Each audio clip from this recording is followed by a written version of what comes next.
எல்லாருக்கும் வணக்கம். இன்றைக்கி நம்ம வந்து கருப்பு கவனி அரிசியை வச்சு எப்படி தோசை மாவு அரைக்கிறதுன்னு பார்க்கலாம்.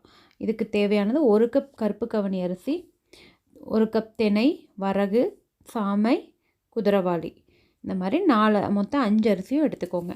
கூட வந்து 1 கப் வந்து இட்லி அரிசியோ பச்சரிசியோ, நீங்கள் இட்லி மாவுக்கு எந்த அரிசி போடுவீங்களோ அது 1 கப் சேர்த்து எடுத்துக்கோங்க.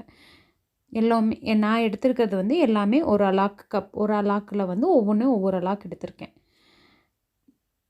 இது கூட வந்து தேவையான அளவு வெந்தயம், நான் வந்து ஒரு கைப்பிடி ஒரு டீஸ்பூன் வெந்தயம் போட்டுக்கோங்க. கூட வந்துட்டு உளுந்து 1 கப்பு, இதே அலாக்கில் உளுந்து 1 அலாக்கு. இது எல்லாத்தையும் தனித்தனியாக வந்து ஒரு 8 மணி நேரம் ஊற வச்சுட்டு கிரைண்டரில் நல்லா இட்லி மாவு பதத்துக்கு கிரைண்டரில் ஃபஸ்ட்டு வந்து உளுந்து அரைச்சி எடுத்துக்கோங்க. அதுக்கப்புறம் அரிசி வகை எல்லாத்தையும் ஒன்றாவே போட்டு அரைச்சிக்கலாம். எல்லாத்தையும் போட்டு நல்லா இட்லி மாவு பதத்துக்கு அரைச்சி எடுத்துக்கோங்க. இதில் வந்து நீங்கள் இட்லி, தோசை, பணியாரம் எது வேணாலும் செய்யலாம். ரொம்ப ஹெல்த்தி. நம்ம குழந்தைங்களுக்கும் வந்து ஈஸியாக வந்து டைஜஸ்ட்டும் ஆகும், அவங்களுக்கு ரொம்ப பிடிச்சதும் கூட. ஸோ வந்து இது ரொம்ப ஹெல்த்தியான ரெசிபியாக இருக்குது. இதை ட்ரை பண்ணுவீங்கன்னு நினைக்கிறேன். தேங்க்யூ.